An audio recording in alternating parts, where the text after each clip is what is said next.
back, everybody. GB here, and thank you for joining us for another installment of Countdown to the Last Jedi, Star Wars, or something like that. Anyway, today we're going to be discussing Star Wars: A New Hope. There will be spoilers. This movie is 40 years old, so this is your warning right now. With that out of the way, we're going to get right into the discussion. And Eric, why don't you lead us off? Let's just say this is a great movie. Has some flaws in it, but that doesn't ruin the film. One of the flaws for me that I have to touch upon off the bat is that this movie is a little bit too long. That scene in the desert where CP3O and R2D2 are just roaming around for about 20 minutes, it felt like it could have been cut down some. Oh dear. How did you feel about that? Was that too long or was that just right for you? It felt a little too long. I do agree with you. They could have shortened it a bit and just shorten it a bit.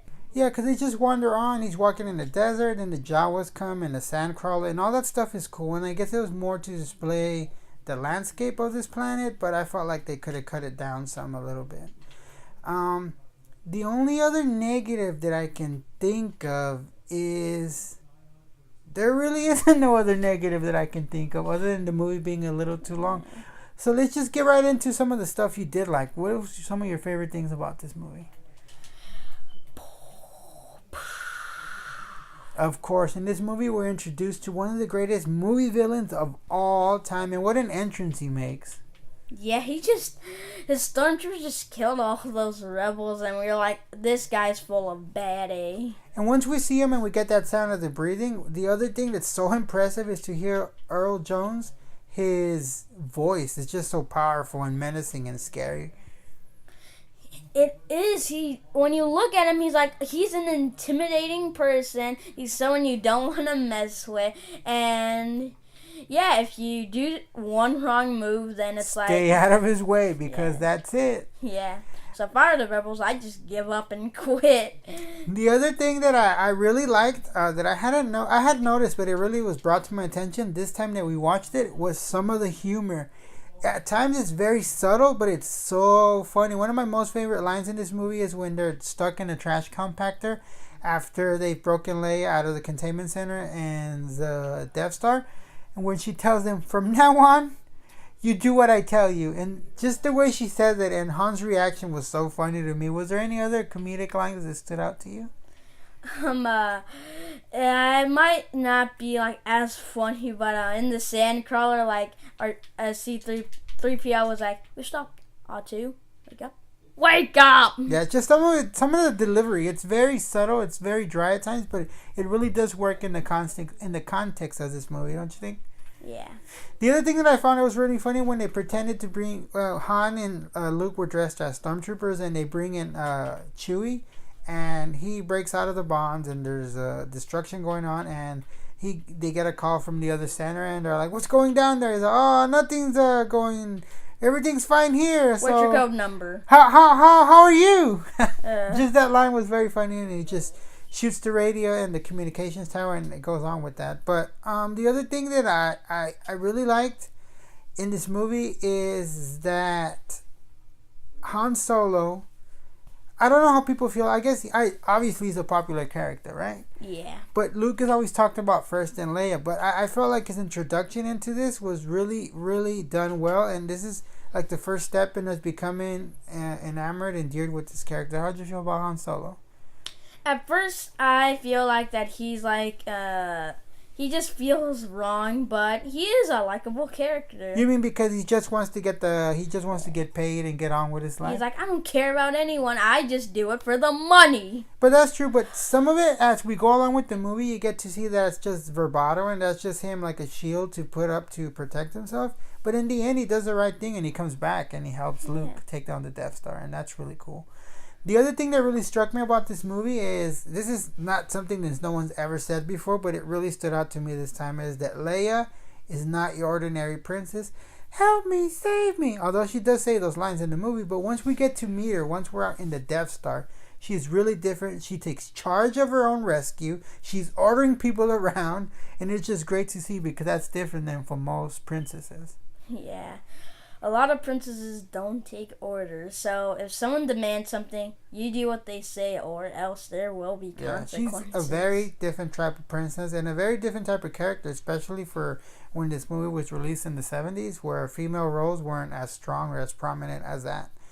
I think that we'd make a mistake if we didn't mention everyone's favorite Jedi, and that's Luke Skywalker. What were your impressions of Luke when we first meet him? Alright, so first he starts out like a wimp. But I was gonna go to the station to pick up some coil. Yeah, when we first meet him, we're like, this guy's... He's kind of a spoiled, whiny brat, and that really, you're like, okay, this guy's supposed to be a hero. That's fine, I'm never coming back here again. Yeah, but as the movie goes along, he really matures before our eyes, I should say, and how he takes charge of taking down the Death Star really shows growth of the character from where we first met him to where we leave him off at the end, right? Yeah, so he starts off like a wimp, but then he processes more. Yeah, and he grows into that role. And when we pick up in the next movie, it's not like a huge leap because we get to see that progress. We get to see that story arc develop within this movie. Is there anything else that you'd like to mention before we wrap this up? I like to mention, when Luke went back to the farm and he saw the stormtroopers had turned it on fire and turned the farm on. Yeah, and his aunt and uncle were dead, and he looked away, but he was like, "No, I'm looking at it." Like he doesn't want to look at it, but he does because he's trying to face his fear. That's true. That's a really good point that you bring up, because from where we meet him, he's not the type of character who's gonna be like, "Yes, I'm gonna do this, I'm gonna do that," as far as facing things, right? Yeah. But in this scene, we get to see him trying to look away. And then other than back. I didn't kill them. I didn't just kill the men, but the woman. Yeah, that's something I'd rather not bring up anymore. I know. And another thing, I can't believe we were gonna wrap this up without mentioning Ben Kenobi. Yeah, use the Force, Luke. Use the Force, Luke. I know that. You guys know that he dies in this movie, right? And I didn't feel his death as much as a death in the first sequel we got in The Force Awakens, because I felt that we didn't have that much time to bond and connect with the character. It's still like a whoa moment, because you figure that he's the teacher and Luke is going to be a student. He's going to help him become a Jedi. And when he dies so suddenly, it's like, whoa. But it doesn't have that real emotional impact that some other deaths might down the line in this film. Also, for that scene when Obi-Wan got killed, when the first time I watched this movie, which I was like 10 years old, I think I was when it's just him disappearing. I was like, did he just disappear or something? But I heard that's just one of the old ways of deaths. Especially because he became one with the Force, as we see at the end of the film where he's communicating with Luke, and then further on in the series in Empire and Return. Yeah.